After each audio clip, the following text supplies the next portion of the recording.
O desenho da figura humana, o desenho de super-heróis, por exemplo, o desenho do Homem-Aranha e do Super-Homem, ele torna-se muito mais fácil a partir do momento que você consegue localizar e identificar formas geométricas constitutivas da estrutura desses personagens, dessas figuras humanas. Eu estou me referindo a formas tão simples quanto a forma do círculo e da cruz, que são vistas nos rostos, especialmente nesses rostos que são posicionados de frente.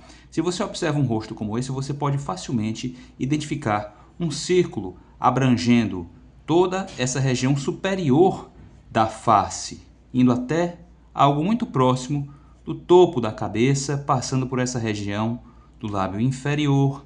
Esse é o círculo que posiciona a caixa craniana. Tão importante quanto essa forma geométrica é uma outra que a complementa, é a forma do trapézio, essa forma que em alguns casos pode ser pensada como um prato de sopa bem fundo, tá? Um tipo de pratinho de sopa, uma tigelinha que vai posicionar, vai estruturar, localizar a mandíbula, o queixo do nosso personagem. A partir do momento que você consegue identificar, visualizar essas formas, a estruturação da figura humana tende a tornar-se gradativamente cada vez mais simples. Tão importante quanto o elemento da forma é, evidentemente, o uso de eixos que alinham, por exemplo, os pormenores faciais. Compreenda o seguinte, isso vale tanto para o desenho da cabeça como para o desenho do corpo por inteiro. Vocês podem ver aqui o Norin Radd, o verdadeiro surfista prateado, o maior de todos os arautos de Galactus, um personagem da Marvel Comics. No desenho do surfista, nós podemos ver, além dessas texturas metálicas, formas anatômicas que têm uma estrutura semelhante àquela que falei para vocês. Porém, vocês conseguem identificar aqui todas as principais formas geométricas, todas as principais formas estruturantes do corpo. Entenda que pode-se pensar em mais de uma forma geométrica para estruturar uma mesma parte do corpo. Porém, eu gosto de desafiar meus alunos, de passar a eles a missão de identificar pelo menos o círculo, que posiciona a caixa craniana, o trapézio, que estrutura a mandíbula, o cilindro do pescoço, o barril, que estrutura o grande peitoral, toda a caixa torácica. Eu estou me referindo a uma forma constituída de pelo menos 3 grandes elipses, elipses essas que são conectadas por linhas diagonais. É como se nós tivéssemos 2 grandes bacias, uma com a boca voltada para baixo e a outra com a boca voltada para cima. É o barril que estrutura toda a caixa torácica. Uma forma muito semelhante a uma cuequinha, a um calção de banho, pode ser identificada aqui no quadril, pode ser localizada nessa região do quadril. Aqui nós temos novamente algo muito parecido com o que seria uma bacia, ou seja, nós temos 2 elipses conectadas por linhas diagonais, linhas inclinadas. Aqui nós temos 2 novas diagonais de encaixe das pernas e temos uma curva pequenininha conectando tais elipses. Você consegue observar esses elementos? Compreenda que, ao observar a figura humana, identificar esses elementos é fundamental para estruturar o tronco. Da mesma forma, convém para pensar braços e pernas, ser capaz de pensar em esferas ou círculos localizados nos pontos de articulação, aqui no caso nos ombros, nos cotovelos e também nos joelhos ou tornozelos lá embaixo. Você consegue identificar as esferas do corpo, os círculos constitutivos dessa estrutura, da estrutura do chamado manequim.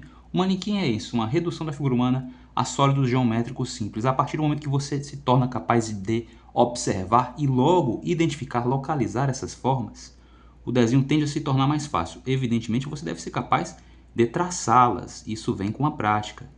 Primeiro, vamos conhecer então o círculo, esses trapézios, essas bacias que constituem a caixa torácica e o quadril. Devemos pensar também no cilindro que situa, que posiciona essa porção do meio do braço, essa porção onde fica o bíceps, o tríceps. Você consegue fazer isso com 2 elipses conectadas por linhas paralelas entre si.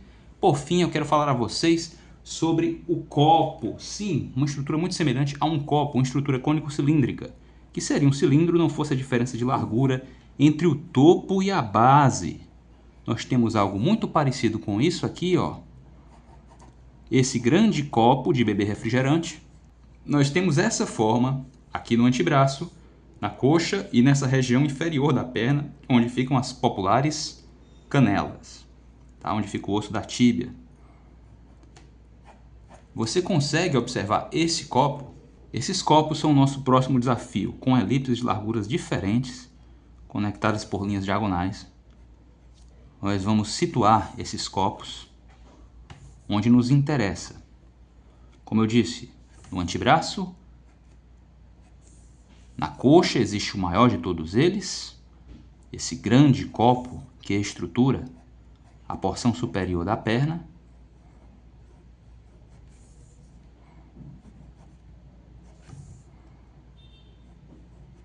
Nós temos também a forma do copo nessa porção abaixo do joelho, onde ficam as canelas, as tais canelas.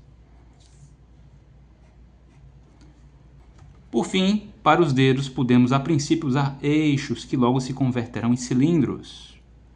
No momento que você se torna capaz de identificar isso, aí sim você pode pensar na forma anatômica que complexifica essa estrutura, os músculos e ossos que revestem esses sólidos geométricos. É verdade que o conhecimento dos sólidos não basta para estruturar a figura humana. Você deve sim associar isso ao conhecimento de proporção e anatomia. Você deve conhecer as medidas do corpo e deve ser capaz de compreender também o formato dos principais grupos de ossos e músculos. Porém, se você dá início ao seu desenho por essa estruturação simples, apoiada em formas geométricas, o seu desenho ele tende a se tornar mais acertado em termos de volume, ele tende a se tornar mais acertado, inclusive, em termos de escoço, em termos de profundidade. Você passa a pensar a figura humana de uma forma muito mais firme, muito mais sólida. E aí já consegue identificar todas as principais formas geométricas constitutivas do corpo? Como eu dizia, existe mais de uma maneira, existe mais de uma forma geométrica para uma mesma porção anatômica.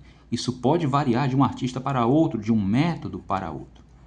O mais importante é ter em vista que o uso da forma geométrica simplifica a anatomia e te dá a chance de melhor pensar os volumes do corpo, a profundidade, a tridimensionalidade do corpo.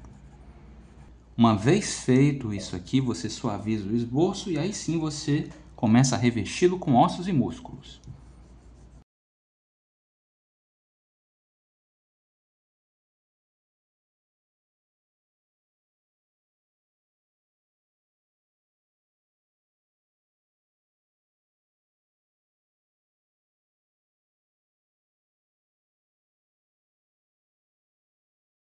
Memorize esses sólidos e passe a tentar observá-los nas figuras que são do seu interesse, nos desenhos que te chamam a atenção. É isso, eu vou ficando por aqui. Se você acredita que esse conhecimento te foi útil de alguma forma, deixa a curtida. E se você se sente ávido por mais conteúdo sobre desenho, por hora você pode simplesmente assistir a outros de nossos vídeos. Obrigado por ter me acompanhado até este ponto. Eu te aguardo em um de nossos próximos vídeos.